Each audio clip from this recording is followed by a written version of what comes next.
Have Jason Holder retire? That's the big question floating around, my wonderful people. Welcome back to the SAE family channel.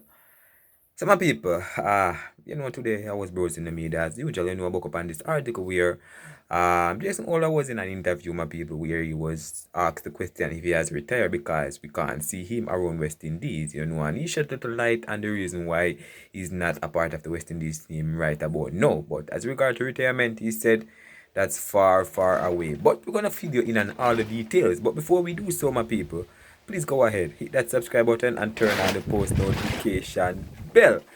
So people, I haven't retired. That is still a long way off. Jason Holder predicts a tightly fought England series as two teams in transition go head to head. So as we know, England and West Indies guys are that we know will battle tomorrow, right?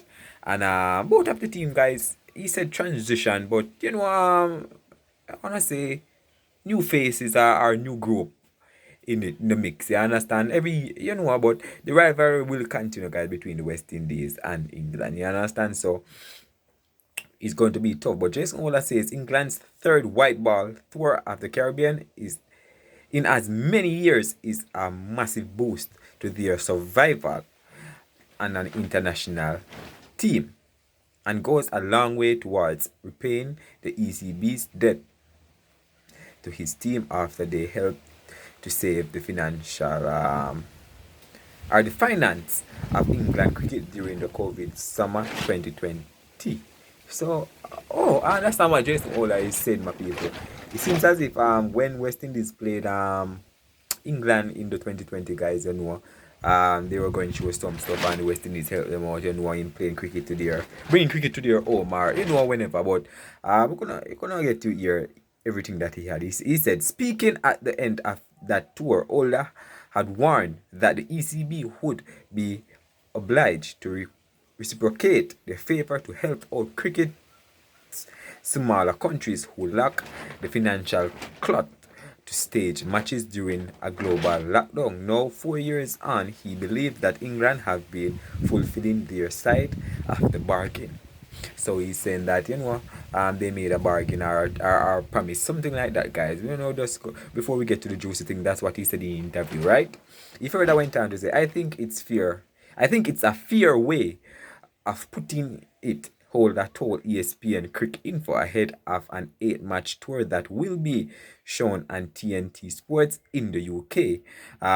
We have obviously had the English coming over for the last 3 years consecutively, and that has definitely boosted not only our economy within the Caribbean, but it adds a massive boost to our survival in international cricket. We rely heavily on series between England and India. Our revenues tend to come from those two teams. It's our biggest series within any calendar year. And it's one that really brings the fans down to the Caribbean and creates a really fun atmosphere, right? He further went on to say, so it's great to have them and to see the fans packing the stadiums as well. There is always a good banter between the West Indies, in West Indian public and English public, so we are thankful that we have been able to have them so many times in as many years, and long may it continue. Alright, so let's get down to the juicy stuff, guys, and what Jason Ola said about his retirement. Jason said, I'm looking forward to the contest. Ola said both teams are in transitionary phase, so it's going to be keenly contested. England have obviously got a point to prove, and they will be trying a few different combination to see what works, and likewise with West Indies. We have got a lot of youngsters within our cohort, and it is important for them to just gain experience, gain confidence and gain knowledge.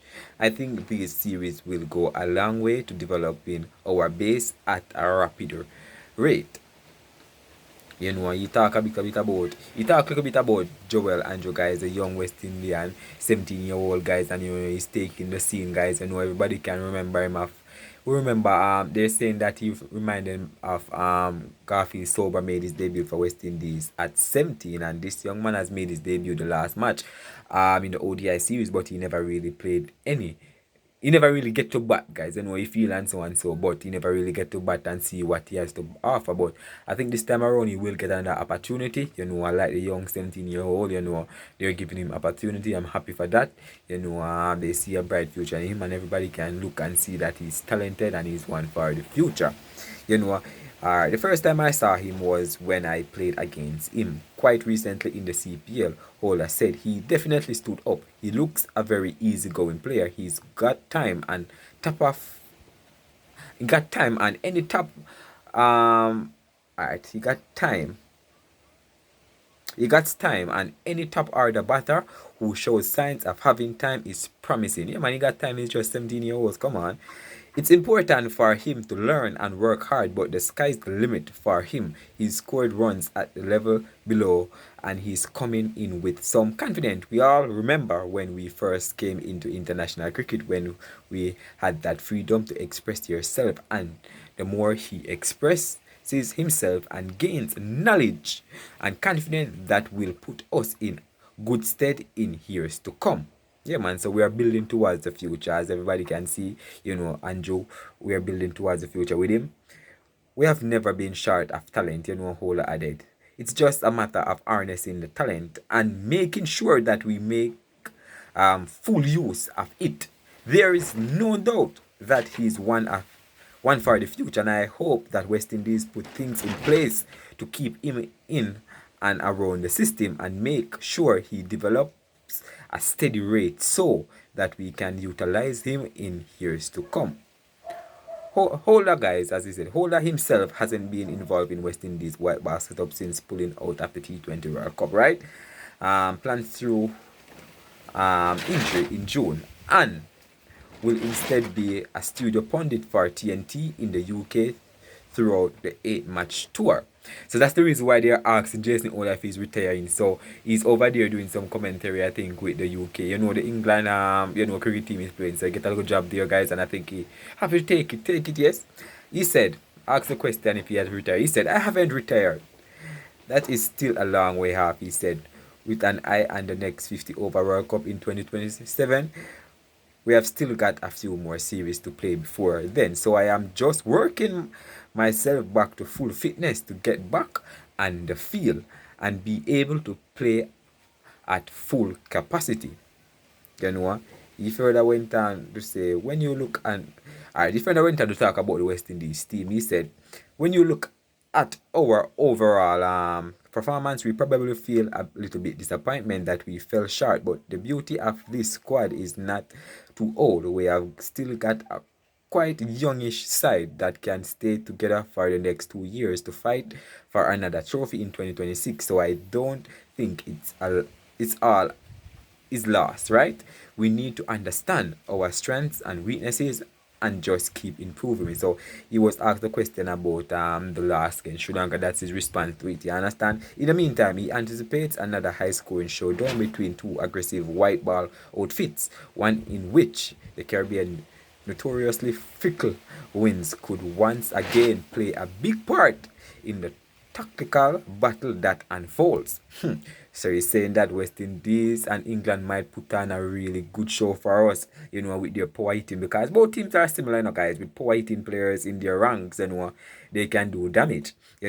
He said, it is really crucial point. He said, the win factor has always been a massive contributing factor to whether teams bat or bowl in the Caribbean, because it plays a massive part in the actual game. It tends to sway your tactics and a little bit in the sense where you feel more comfortable chasing, because by then you have got a big side, and a small side for hitting with the and against the wind. You know, it's always 50-50 in the Caribbean when it comes to that win factor, because you can set up a team with left and right handers, and just continuously use your power throughout the entire innings. Obviously, in one day cricket, it's a bit long, so it's more strategic, where you have to actually build an innings. But when it comes to going hell for leather, it's a matter of being as spot on as possible with the tactics, because the ball can travel in the Caribbean. You know, the England have been frequently in the Caribbean, as much they possibly can. They have got a young side, but the majority of their senior players have been to the Caribbean multiple times, and they will be able to guide the younger players within the squad as to how to get around the condition in the Caribbean. That was what he did in an interview, guys, with ESPN. I thought I just quote it to you guys.